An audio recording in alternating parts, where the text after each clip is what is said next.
Hi hello welcome to our channel. నేను మిస్రి. ఈరోజు మనం చెప్పుకోబోయే కథ ప్రియ నేస్తం పార్ట్ 10. కథలోకి వెళ్ళే ముందు లైక్ చేయడం మర్చిపోకండి ఫ్రెండ్స్. అర్జున్ వైపు విచిత్రంగా చూసింది ప్రవర్తిక. అర్జున్ తనకి ఆపోజిట్లో ఉండడం వల్ల అతని ముఖం కనబడలేదు. చుట్టూ చీకటి. ఆమెకు భయం వేసింది.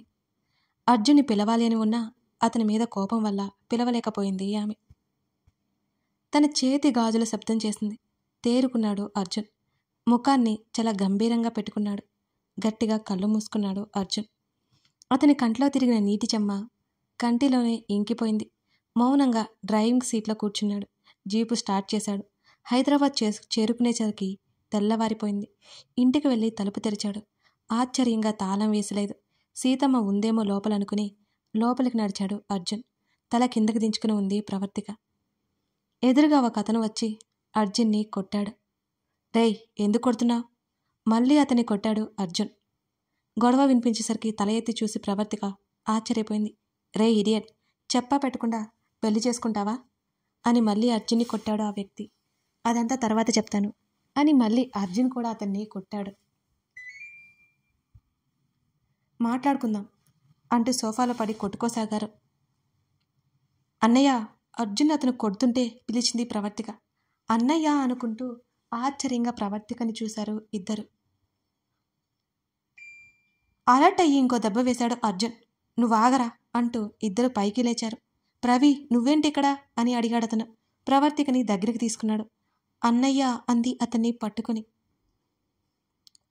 అంటే అర్జున్ పెళ్ళి అని ఆశ్చర్యంగా ఇద్దరిని చూశాడు. అవునన్నట్టుగా తల ఊపారు ఇద్దరు. ప్రవర్తికను వదిలి అర్జున్ దగ్గరికి వెళ్ళి మళ్ళీ ముఖం మీద పంచి ఇచ్చాడు అతను. అర్జున్ కూడా చెప్పేది వినరా అంటూ కొట్టకుండా తప్పించుకుంటూ రిటర్న్ దెబ్బలు వేశాడు ఆ వ్యక్తికి. వాళ్ళని చూసి తల కొట్టుకుంది ప్రవర్తిక. అర్జున్ వదిలి ప్రవి అని చెల్లెల దగ్గరికి వచ్చాడు. అతని భుజం మీద తల పెట్టుకుని అతని చేతిని పట్టుకుని నిలిచింది. ప్రణయ్ ఏదో చెప్పబోయాడు అర్జున్. యూ ఈడియట్, నువ్వా నా చెల్లి పెండి మండపంలో నుంచి తీసుకెళ్ళిపోయావు? నాకు చెప్తే ముందే నేనే అందరితో మాట్లాడేవాడిని కదరా. దీనికోసమా మా వాళ్ళందరూ ఎంత బాధపడుతున్నారో. మా పెదనాన్నకి హార్ట్అటాక్ కూడా వచ్చింది అని అన్నాడు ప్రణయ్. ఆ మాటలు మళ్ళీ వినగానే ప్రవర్తికకి కన్నీళ్ళు వచ్చేశాయి. ఒక్కసారిగా గట్టిగా ఏడ్చేసింది ప్రవర్తిక. మళ్ళీ ఏడుపు మొదలుపెట్టింది అన్నట్టు చూశాడు అర్జున్. ప్రవి, ఊరుకోరా, ఇప్పుడు పెదనాన్న బాగానే ఉన్నారు అని అన్నాడు ప్రణయ్ చెల్లెలకి నచ్చజెప్తూ. నా వల్లే అన్నయ్య, నాన్నకి బాధ అంతా అని గట్టిగా ఏడుస్తూ చెప్పింది. అర్జున్కి ఒక్కొక్కటిగా అన్నీ తెలుస్తున్నాయి. గాడ్, ఇప్పుడు ఈ అమ్మాయి ప్రణల్ చెల్లెలా? తను ఎప్పుడు చెప్పేది ఈ అమ్మాయి గురించేనా? ఆ పరశురం ప్రణయ్ పెదనాన్న, వీరికి ఇప్పుడు ఏం చెప్పాలి అని తలపట్టుకున్నాడు అర్జున్. ఇలారా అని ప్రవర్తికని సోఫాలో కూర్చోబెట్టాడు ప్రణయ్. అసలు ఏం జరిగిందిరా, కనీసం నాకైనా చెప్పొచ్చు కదా అని అడిగాడు ప్రణయ్. ఏం మాట్లాడలేదు ప్రవర్తిక. సైలెంట్గా తలదించుకుంది. ప్రవర్తిక ఇబ్బందిని గమనించి, ప్రణయ్ అదంతా నేను చెప్తాను, తన్ని రెస్ట్ తీసుకునివ్వు అని అర్జున్ అనగానే ఆశ్చర్యంగా చూసింది అర్జున్ని. తర్వాత కోపంగా చూసింది. వెళ్ళు ప్రవి అని అన్నాడు ప్రణయ్. నువ్వెక్కడికి వెళ్ళొద్దు అన్నయ్య అని అంది ప్రవర్తిక. నేనెక్కడికి వెళ్ళనురా, నువ్వు వెళ్ళు, రెస్ట్ తీసుకో. మీ ఆయన నువ్వెక్కడ అలసిపోతావేమోనని ముందే జాగ్రత్త పడుతున్నాడు అని నవ్వాడు ప్రణయ్. వీడొకడు అని మనసులో అనుకుని తిట్టుకున్నాడు అర్జున్ ప్రణయ్ని. అర్జున్ వైపు ఘాటుగా చూపు విసిరి గదిలోకి వెళ్ళిపోయింది ప్రవర్తిక. ప్రణయ్ మెడ చుట్టూ చేయి వేసి పట్టుకుని, ఏంట్రా ఎక్కువ చేస్తున్నావు అన్నాడు అర్జున్. వదలరా అని అర్జున్ని విడిపించుకుని స్నేహితుడి వైపు చూశాడు ప్రణయ్. ఏంట్రా ఇదంతా? నువ్వు రక్షని మర్చిపోయావా? మర్చిపోతే మంచిదే. తన్ని ఇంకా మనసులో పెట్టుకుని నా చెల్లిని పెళ్లి చేసుకోవడం ఏంటి? ఏంటి నీ ఉద్దేశం? అసలు ప్రవీణ్ నీకు ఎలా తెలుసు? ఎందుకు ప్రవీణ్ని పెళ్లి చేసుకున్నావు అని వరుస ప్రశ్నలు సంధించాడు ప్రణయ్.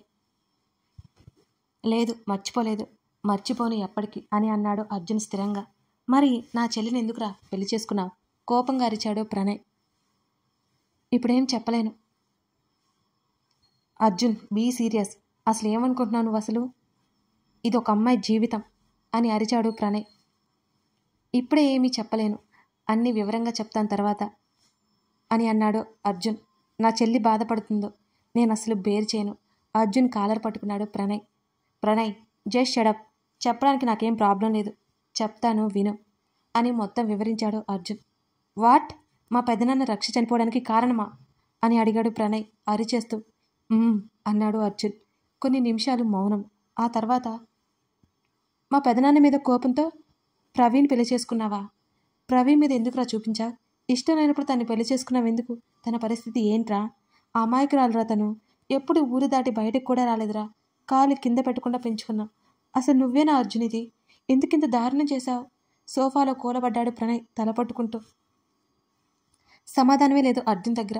అతనేదో అనుకుంటే ఇంకేందో జరిగిందని మాత్రం అర్థమైంది. ప్రవీకి తెలుసా అని అడిగాడు. లేదు అన్నాడు అర్జున్.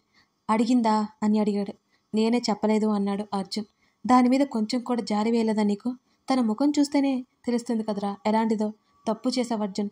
నీ స్థానంలో ఎవరైనా ఉంటే ఏమి చేస్తానో నాకే తెలియదు అని ఆవేశంగా అన్నాడు ప్రణయ్. బాధగా వచ్చే ప్రణయ్ మాటలు. ఏం చేయాలనుకుంటున్నావు అర్జున్? సూటిగా ప్రణయ్ని చూశాడు. తెలియదు. ఈడియట్ చంపేస్తా నా చెల్లికి బాధ కలిగిస్తే. సీరియస్గా చూశాడు అర్జున్. లేకపోతే ఏంట్రా? నువ్వేం చేసినా ఆలోచించే అన్నాడు ప్రణయ్. నువ్వే చెప్పు, ఏం చేయమంటావు నన్ను అని అడిగాడు అర్జున్. ఇవన్నీ ముందుండాలి, ఇప్పుడు కాదు అని కచ్చగా చూశాడు ప్రణయ్. నేనేం తప్పు చేయలేదే అన్నాడు అర్జున్. నువ్వు చేసింది ఖచ్చితంగా తప్పే. ఆ పరశురాంకి బాధ కలిగించాలని అనుకున్నాను, కలిగింది. ఇప్పుడు కావాలంటే తీసుకెళ్ళు మీ చెల్లిని అని అర్జున్ అనగానే, రేయ్ ఇదేమీ బొమ్మల పెళ్లి కాదు. నా చెల్లి వస్తానంటే నీ దగ్గర అసలు ఉంచను అని ప్రణయ్ అన్నాడు. అడిగి వస్తే తీసుకువెళ్ళిపో. నిర్లక్ష్యం కనిపించింది అర్జున్ మాటల్లో ప్రణయ్కి. ఏం మాట్లాడుతున్నావో తెలుస్తుందా అర్జున్ అని అసహనంగా వచ్చాయి ప్రణయ్ మాటలు. మీ చెల్లికి నాతో రావడం ఇష్టం లేదు. నీతో తప్పకుండా వస్తుందిరా, తీసుకెళ్ళు అని అన్నాడు అర్జున్. అసలు మా పెదనాన్నకి రక్ష చనిపోవడానికి కారణమేంట్రా? ప్రణయ్ గట్టిగా అడుగుతుంటే, నన్నేం అడగద్దు, నేను చెప్పే పొజిషన్లో లేను అన్నాడు అర్జున్. సరే మరి ప్రవీణ్ ఏం చేద్దామని తీసుకొచ్చావు నువ్వు? తన ఇంట్లో తనకి ఉండడానికి కాస్త చోటు కూడా లేదు, అందుకే తీసుకొచ్చాను. నా వల్ల ఒక ఆడపిల్ల ఇబ్బంది పడకూడదని. నీతులు చెప్పుకురా రే. అలా ఆలోచించేవాడు అయితే ప్రవీణ్ అసలు పెళ్లి చేసుకోవు. సీరియస్గా చూస్తూ అన్నాడు ప్రణయ్. నేను మంచివాడిని కాదు సరేనా? ఆ అమ్మాయికి ఇక్కడ రావడం ఇష్టం లేదు. నీతో పాటు తీసుకెళ్ళు. మీ ఇంట్లో చెప్పగలవు కదా, లేకపోతే నన్ను రమ్మంటావా? నువ్వు కట్టిన తాళి సంగతి ఏమిటి అని అడిగాడు ప్రణయ్. తీసేయమంటే ఇప్పుడే తీసేస్తాను. అక్కడ నా చెల్లి చెయ్యేస్తే చంపేస్తుంది. ఏడవడం తప్ప ఏం తెలీదు. తింగతనం తప్పితే ఇంకేం లేవు. నీ చెల్లి అని ముందే అర్థం చేసుకోవాల్సింది అన్నాడు అర్జున్ వెటకారంగా. హలో మాస్టారు, రాక్షసులు ఏడవదు కదా పాపం అన్నాడు ప్రణయ్.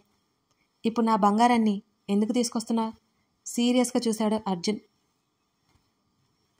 నా చెల్లిని అంటే నాకు కూడా ఇంతే కాలుతుంది అని ప్రణయ్ చెప్పాడు. నువ్వేమి చేసినా రక్షని తిరిగి తీసుకురాలేం కదా. ఈ పగలు కోపాలు అవసరమారా అని ప్రణయ్ అడిగాడు. నా సంతోషాన్ని దూరం చేసిన వాళ్ళు సంతోషంగా ఉంటే నేను ఎలా చూడగలను? రేయ్, నేను నీ శత్రువుగా మారాల్సి వస్తుంది. మారు, సో వాట్? నా చెల్లి ఉంది కదా.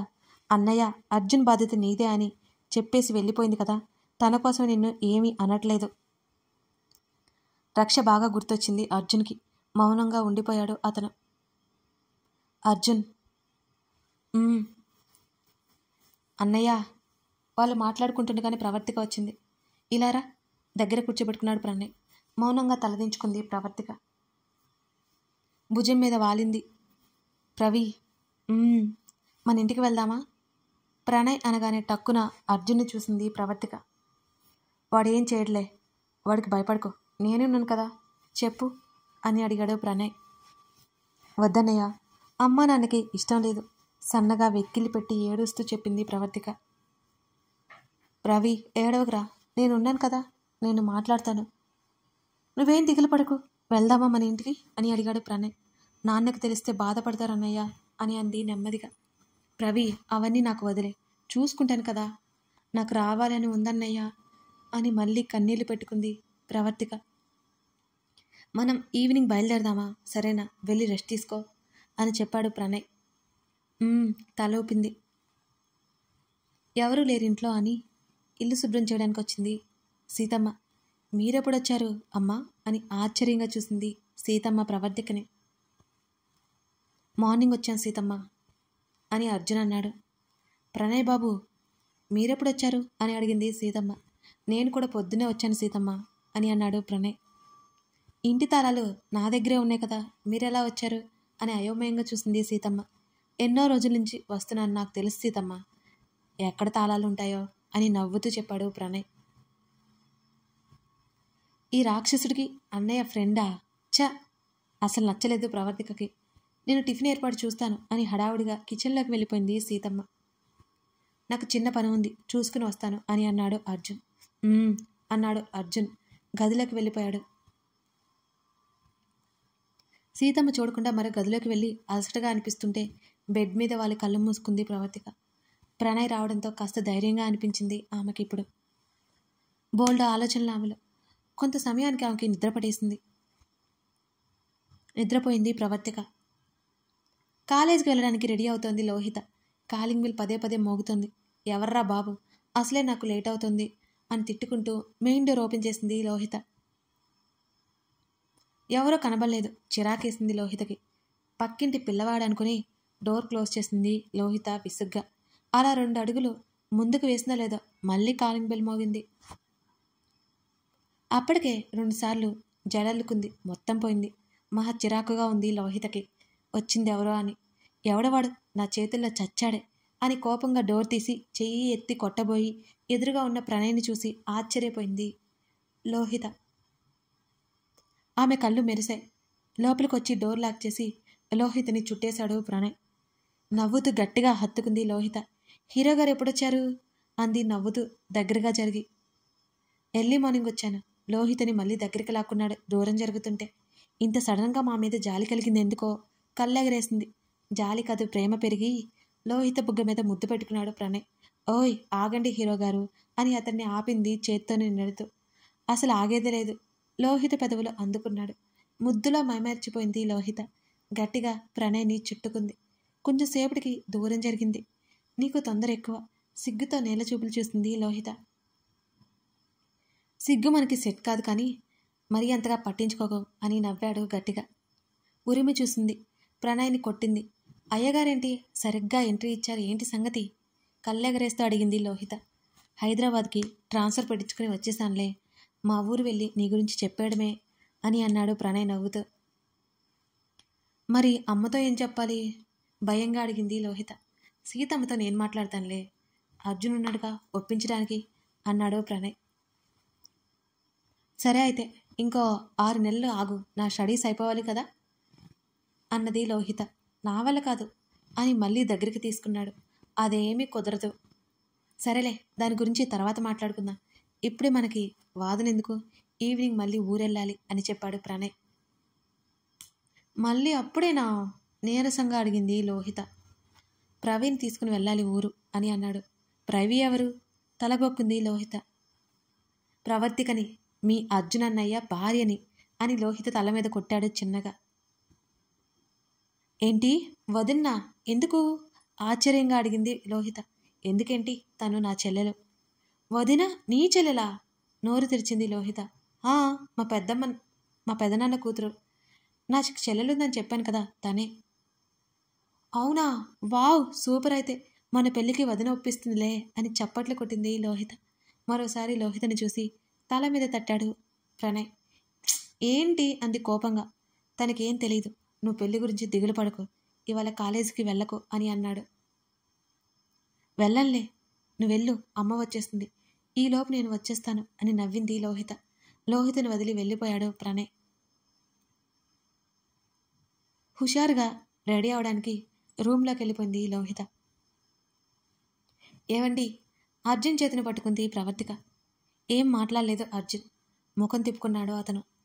ఏవండి, మాట్లాడరా నాతో? నన్ను విసిగించుకో, వెళ్ళిపో, ఎవరితో మాట్లాడాలని లేదు నాకు అని అన్నాడు అర్జున్. నేను వెళ్ళను. అర్జున్ని గట్టిగా హత్తుకుంది ప్రవర్తిక.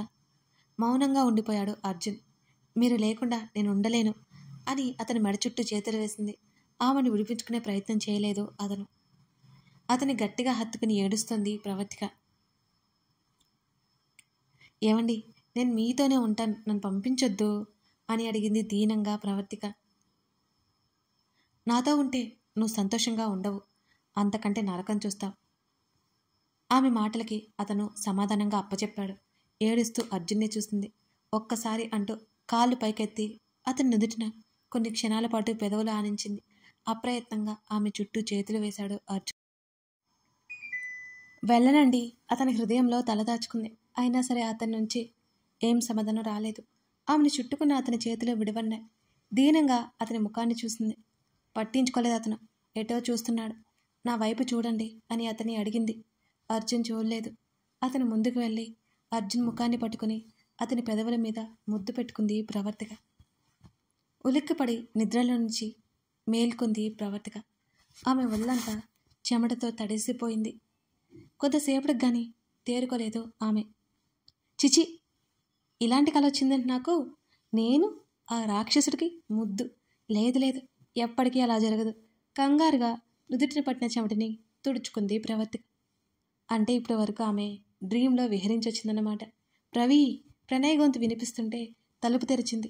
టిఫిన్ చేద్దాంరా అనగానే 10 నిమిషాల్లో వస్తానన్నయ్య అని చెప్పింది. అలాగే అని ప్రవర్తిక తల నిమిరి వెళ్ళిపోయాడు ప్రణయ్. ప్రణయ్ వెళ్ళిపోగానే తనవి బట్టలు అర్జున్ గదిలో ఉన్నాయని గుర్తుకొచ్చి తప్పక అర్జున్ రూమ్కి బయలుదేరింది ప్రవర్తిక. మెల్లిగా డోర్ ఓపెన్ చేసింది ప్రవర్తిక. అర్జున్ బెడ్ మీద కూర్చుని ఒక ఫోటో చేతిలో పెట్టుకోవడం కనిపించింది ప్రవర్తికకి. మళ్ళీ వెనక్కి వెళ్ళి డోర్ కొట్టింది. రావచ్చు అని చెప్పాడు అర్జున్. మౌనంగా అడుగుల అడుగు వేసుకుంటూ కబోర్డ్ దగ్గరికి వెళ్ళి డ్రెస్ తీసుకుని వెళ్ళేలోపు సీతమ్మ వచ్చింది. సీతమ్మతో పాటు లోహిత కూడా వచ్చింది. ఏమైంది సీతమ్మ అని అడిగాడు అర్జున్. టిఫిన్ రెడీ, మీరు ఫ్రెష్ అయ్యి రండి అర్జున్ బాబు అని చెప్పింది సీతమ్మ. అలాగే అని తల ఊపాడు అర్జున్. లోహిత హాల్లోనే ఉంటుంది కదా అని అర్జున్ రూమ్లోనే బాత్రూంలోకి వెళ్ళిపోయింది ప్రవర్తిక. వాళ్ళ గురించి తెలియకూడదన్నట్టుగా. ప్రవర్తిక ఫ్రెష్ అయ్యి వచ్చేసరికి అర్జున్ కనిపించలేదు. బెడ్ మీద ఉన్న ఫోటో దగ్గరికి వచ్చింది. రక్ష రక్ష అంటాడు. ఎవరి రక్ష? ఏమైంది రక్షకి? బంగారం అట. ఈయన గారిలో మరో కోణం కూడా ఉందా? అయినా ఇలాంటి కోపిష్ట అతన్ని ఎలా భరించింది రక్ష? చాలా గ్రేట్. అయినా అతని గురించి తలుచుకోకూడదు. నాకెందుకు? అతను ఎలా ఉంటే రక్ష ఎలా ఉంటుందో చూద్దాం అనుకుని ఆ ఫోటో తీసేలోపు హేయ్ స్టాప్ అని అన్నాడు అర్జున్. టక్కున ఆగిపోయింది ప్రవర్తిక. కంగారుగా గుట్కలు మింగుతూ వెనక్కి తిరిగి అర్జున్ని చూసింది. ఏం చేస్తున్నావు అని సీరియస్గా అడిగాడు. బెడ్ మీద ఏదో ఉంటే చూస్తున్నాను, పక్కన పెట్టేద్దామని అని అంది చిన్నగా. అక్కర్లేదు, నేను చూసుకుంటాను అని చెప్పాడు అంతే గంభీరంగా ముఖం పెట్టుకుని అర్జున్. నాకంత సరదా కాదులేండి, మీ వస్తువులతో నాకేం పని అని చెప్పి ఆ గది నుంచి బయటకు పడి ఊపిరి పీల్చుకుంది ప్రవర్తిక. హమ్మయ్యా, తప్పించుకున్నాను. లేకపోతేనా ఆయన గారి కోపానికి నేను బలవలసి వచ్చేది. ఈ కోపం తట్టుకోలేక రక్ష పారిపోయి ఉంటుంది అనుకుని హాల్లోకి వెళ్ళింది. ప్రణయ్ లోహిత మాట్లాడుకుంటుంటే ఆశ్చర్యంగా చూసింది ప్రవర్తిక. లోహి, మా అన్నయ్య ముందే తెలుసా నీకు? ఆశ్చర్యంగా అడిగింది ప్రవర్తిక. అర్జున్ అన్నయ్య ఫ్రెండ్ అంటే నాకు తెలియకుండా ఎలా ఉంటాడు వదినా? చిన్నగా నవ్వుతూ చెప్పింది లోహిత. ఓ అవును కదా అని అంది. ప్రణయ్ పక్కనే కూర్చుంది. కిచెన్లోకి వెళ్ళిపోయింది లోహిత. అన్నయ్య ప్రణయ్ భుజం మీద తల వాల్చింది. నా మీద కోపంగా ఉందా అని అడిగింది దిగులుగా. నీ మీద ఏ కోపం లేదురా, అసలు నీ తప్పేమీ లేదు అర్జున్ చెప్పాడు అని అన్నాడు ప్రణయ్. మీ ఫ్రెండ్ తప్పైతే ఉంది కదా అన్నయ్య, నువ్వెందుకు అసలు మౌనంగా ఉన్నావు? మన కుటుంబం అంతా ఎంత బాధపడ్డారో తెలుసా నీకు? నువ్వెందుకు ఆయన్ని ఏమీ అనట్లేదు, వెనకేసుకొస్తున్నావు? అంత మర్యాదగా మసులుకుంటున్నావు ఎందుకన్నయ్య? నాకు ఇంకా ఆశ్చర్యంగానే ఉంది, అయోమయంగా ఉందన్నయ్య అని బాధగా చెప్పింది ప్రవర్తిక. నువ్వు అనుకుంటున్నట్టుగా వేరే ఎవరైనా అయితే బ్రతకనిచ్చేవాడిని కాదు ప్రవి, కానీ ఇక్కడ ఉంది అని ప్రణయ్ చెప్పేలోపు, మీ స్నేహితుడు అంతే కదా, అందుకే నువ్వు ఏం మాట్లాడలేదు అంతేనా? ఉక్రోషంగా అడిగింది ప్రవర్తిక. ప్రణయ్ నవ్వాడు. ఎందుకన్నయ్య నవ్వుతున్నావు? నిజంగానే కోపం వచ్చేసింది ఆమెకి. వాడి గురించి పూర్తిగా తెలుసుకుంటే నీకు కూడా కోపం రాదురా అని అన్నాడు ప్రణయ్. నీకు తెలియదన్నయ్య, మీరు అనుకుంటున్నట్టు మంచివాడేం కాదు, నిజంగానే రాక్షసుడు, రాక్షసి వివాహం చేసుకున్నాడు అని అంది కోపంగా. లేదురా, వాడి కారణం లేకుండా ఏది చేయడు. వాడెందుకు ఇలా చేశాడో తెలిస్తే నువ్వు కూడా వాడి మీద కోపం పెట్టుకో అని చెప్పాడు ప్రణయ్. నువ్వెన్ని చెప్పినా నాకు ఆయన గారి మీద కోపం పోదు. పసుపు తాడు మెడలో వేసి తీసుకొచ్చాడన్నయ్య. వెంటనే ఏడ్చేసింది ప్రవర్తిక. అప్పటి వరకు సరదాగా మాట్లాడిన ప్రవర్తిక ఏడ్చేసరికి బాధపడ్డాడు ప్రణయ్ కూడా. పెళ్ళి అంటే ఆడపిల్లకి ఎంత విలువనేదో అతనికి తెలియంది కాదుగా. ఆమెను ఓదార్చే ప్రయత్నం చేశాడు అర్జున్. రావడం చూసి కళ్ళు తుడుచుకుంది ప్రవర్తిక. ప్రవర్తికని చూసి ఆశ్చర్యపోయాడు ప్రణయ్. అర్జున్, టిఫిన్ చేద్దాం పదా? సరే అన్నట్టుగా తల ఊపి డైనింగ్ టేబుల్ దగ్గరికి వెళ్ళాడు అర్జున్. అతని వెనుకే ప్రణయ్, ప్రవర్తిక కూడా నడిచారు. రేయ్, ఈ చెయ్యేంట్రా? ఆశ్చర్యంగా అడిగాడు ప్రణయ్. ఏం లేదు, వదిలే. చేతిని విసురుగా వెనక్కి లాక్కున్నాడు అర్జున్. లోహిత అని కూడా కూర్చోమని చెప్పాడు అర్జున్. సీతమ్మ నలుగురికి వడ్డించింది. అర్జున్ బాబు, గాయం రేగితే మంట వస్తుంది, ప్రవర్తికమ్మ పెడుతుందిలే తినండి అని చెప్పింది సీతమ్మ. ముద్ద నోట్లో పెట్టుకున్న ప్రవర్తికకి పొలమారింది. మెల్లిగా తట్టి నీళ్ళిచ్చాడు ప్రణయ్. ప్రవర్తిక వైపు ఒకసారి చూసి, పర్వాలేదు సీతమ్మ, గాయం తగ్గిపోయింది. అలాగే మెల్లిగా తినడం మొదలుపెట్టాడు అర్జున్. ప్రవర్తికకే తెలియకుండా బాధగా చూసింది అర్జున్ని. ఎందుకో మరి కథ కొనసాగుతుంది. అయ్యా బాబోయ్, డబుల్ డబుల్ డబుల్ టైం పెట్టేసిస్తున్నాను ఎపిసోడ్స్. మీరు మాత్రం నెగ్లెక్ట్ చేయకుండా మీ కామెంట్స్, మీ లైక్స్ ఇచ్చేయండి. ఇంకొక చిన్న క్లారిటీ అండి. ఇష్టమైన సకడ స్టోరీ గురించి క్లారిఫికేషన్ ఇస్తూ ఒక వీడియో చేశాను.